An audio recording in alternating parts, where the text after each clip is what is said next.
Тұлпар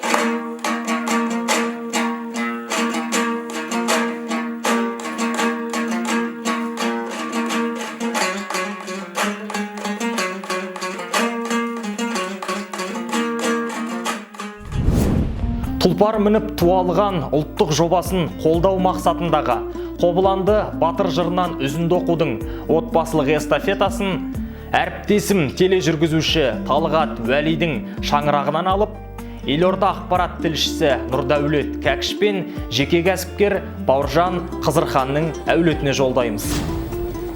Көбіктідей батырың Қарлығаның анасын мұсылманнан олжалап алып келген қыз еді.